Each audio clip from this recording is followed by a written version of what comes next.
Hi everyone, my name is Shauna in case you don't know, and welcome back to another video. In today's video I'm going to be doing my October reading wrap up. As most of you probably know by now, my filming schedule has been a little out of whack because of the situations going on with my dog. My dog has kidney failure, she is not doing well, and it's just really hard to do things for myself, like filming YouTube videos, and sometimes I can't even read at night because I'm taking care of my dog and it's taking a toll on my mental health. So it is what it is. It isn't fun, but this is the part of owning a pet that's really hard. Owning a pet is like 10 plus years of happiness, then anywhere from one day to 2 years of really hard time when they are starting to get to the end of their life. But I still love pets. I'm not going to stop owning pets. It's just hard, and I need to prioritize taking care of myself right now, which means that I need to film videos less than normal, edit and upload videos less than normal, but I do have some exciting videos coming out in the future, so stay tuned for those. But anyways, as I said, today I'm going to be doing my October reading wrap up. I feel like I didn't read as many books as I normally like to read each month because of a situation with my dog, and because I also had a vacation this month, my first vacation like on a plane in a very long time, which was a lot of fun. But yeah, without further ado, let me just stop my rambling and start telling you about the books that I read. The first book that I read this month was a reread, and that was Harry Potter and the Half-Blood Prince. I've been marking 5 different characters with these little flagettes. In this installment in the series, every character that I was marking was in here except for Winky the House Elf, which isn't surprising because she's only really in one book and then mentioned in another book. I of course love this one. I gave it 5 stars. I think Half-Blood Prince is a very exciting and interesting installment in the series. It takes a turn and it gets much darker, but that makes it just so much more interesting. And of course I have a deep appreciation for this book because my favorite movie of all time is based off of this book. So yeah, of course it's a 5-star read for me. I love this one so much. The next book that I read is Vampire Knight Volume 3. This is by Matsuri Hino. I like this one better than the previous 2 volumes because you get a lot of good backstory in here, specifically with Zero, Konami, and Yuki, and I found that really interesting. I still struggle a little bit with this one because I feel like it is better to have color to it, to have different voices to it as opposed to reading it. So I did give this one 4 stars, but it was a very enjoyable read. And then I read an ebook, and this book was This Used to Be Easier by Katia Rose. I love Katia Rose. In case you don't know, I have been reading a lot of her books this year. This is the 3rd book of hers that I've read this year, and hopefully in November I'll be able to read another one by her. This Used to Be Easier is a childhood friends to lovers story. It follows Meg, who went away from her small hometown and went to college, and she was gonna go on this trip into, I believe, Paris, where she was gonna do an internship. She wants to go into architecture, and then last minute she loses that internship, and it means that she's temporarily out of money, so she can't live in the big city that she had gone to for college, so she has to move home. But being home in a small town is really hard because in her town she is the only person who is openly out as gay, and she had a best friend, and things sort of crashed and burned with them towards the end of their time in high school. And her best friend's name is Connie. Connie has really bad anxiety, but they run into each other, and of course romance ensues. I really enjoyed this one. I thought that was really interesting. I don't think that it was the best one of Katia Rose's books. Personally, I think that Catch and Cradle is still my favorite of her books, but I did really like this one. I do really recommend it to everyone. It does have some adult content in it, so it's not for everyone, but it's a very cute sapphic story. I gave this one 4 stars. My reason for giving it 4 stars is because it takes a little bit of time to get invested with these characters as opposed to the other 2 books I've read by Katia where I was invested in the characters right away. I still did really enjoy this one though, and I highly recommend it. It's on Kindle Unlimited. All of Katia Rose's books are on Kindle Unlimited, so if you have Kindle Unlimited, go check it out. If you hear that noise, I am so sorry. I don't know what's going on outside. It must be either construction or a street cleaner.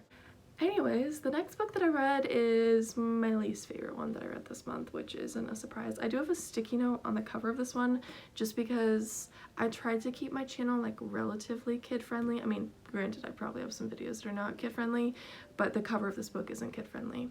So this book that I read is The Arabian Nights. This edition of it was translated by Hussein Hadaway. Hadaway? I don't know. Haddaway. It's confusing because I would say Hadway, but the W is after the second A. I don't know. I'm very bad at pronouncing names.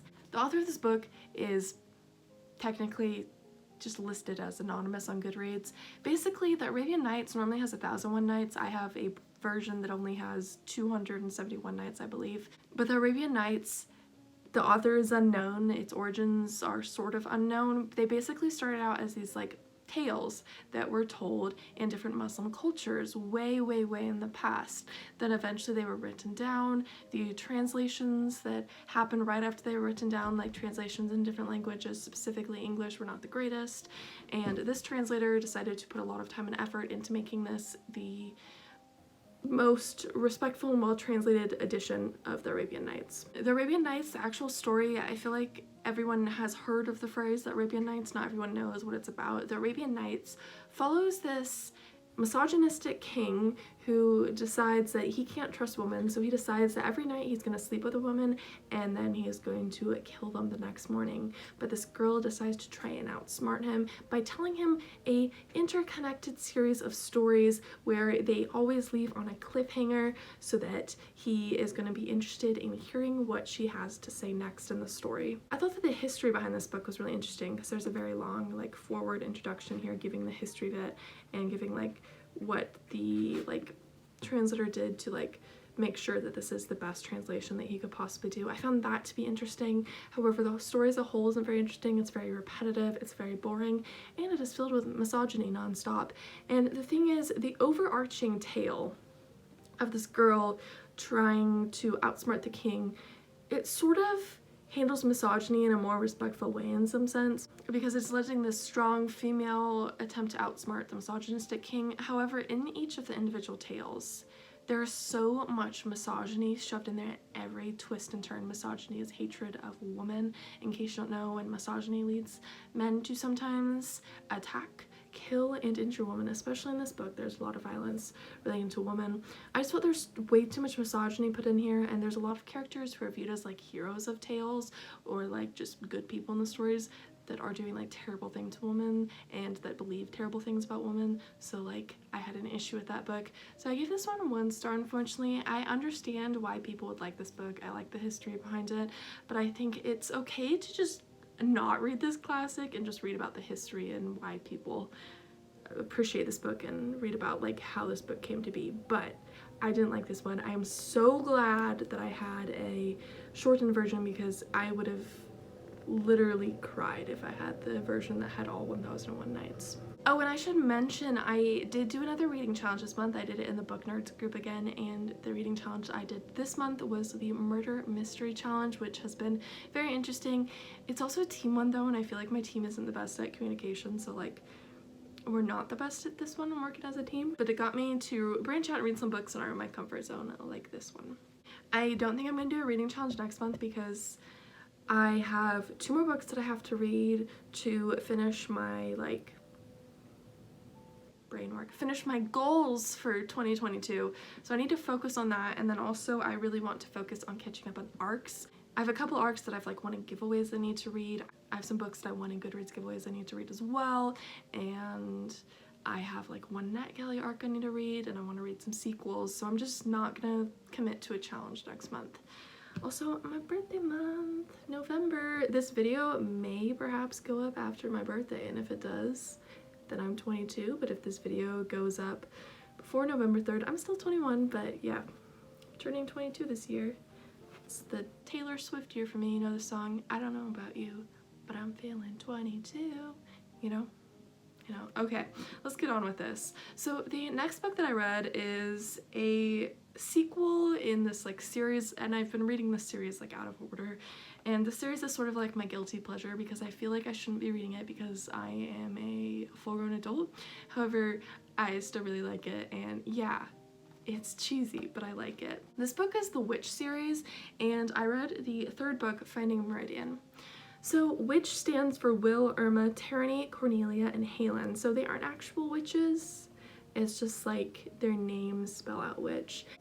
This one is called Finding Meridian, and this series is about 5 like teenage / like tween girls who get powers, and their goal is to protect Earth because there is Earth and then there's Meridian, this other city, and there are some monsters in Meridian who are wanting to go over to Earth and conquer Earth, and there's this like veil between Earth and Meridian, and the girls have to close the portals in the veil, so make it so that people from Meridian can't cross over into Earth, and then they also have to get any of the creatures that happen to get through to Earth. They have to take care of them, and like, I mean, take care of them meaning like get rid of them, get them back in Meridian. So it's a guilty pleasure series of mine. If you like the cartoon for Winx, I almost said Fate the Winx Saga because I've only seen the live action, but if you like the cartoon for Winx, then you will definitely like these ones.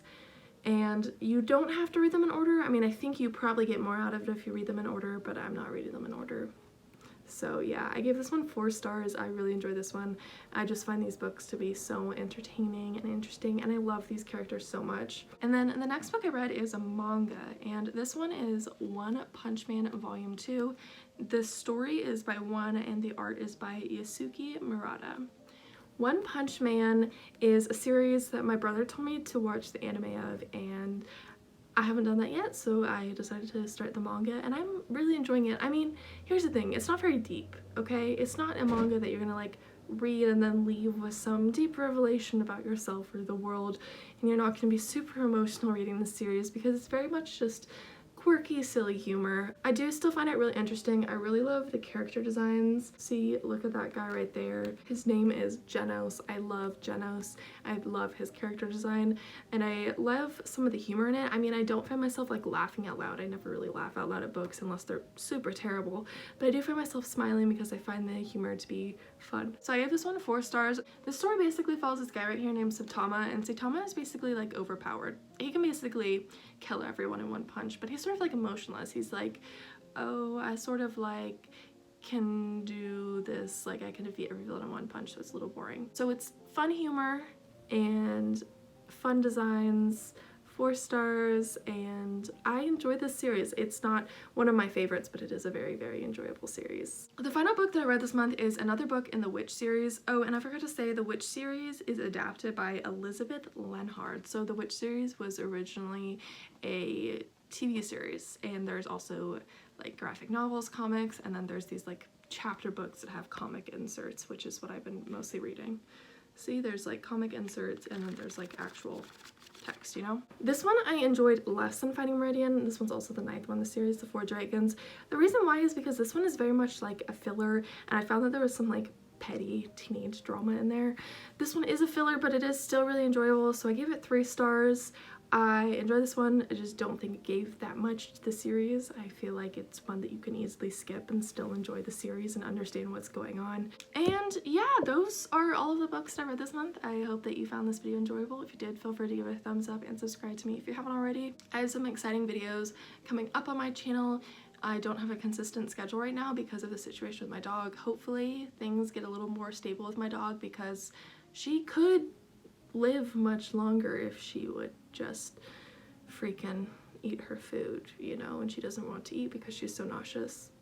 It's a mess. It's been very hard, but I am still reading. Reading is like my coping mechanism for this. I mean, some nights I get so depressed that I can't read because of what's going on with my dog, but most nights I'm like helping my dog nonstop, and then I am like, okay, I'm just gonna read and do something for myself before I start helping my dog again. Yeah, I hope that all of you are having fun with life and with the end of spooky season, the start of Christmas season.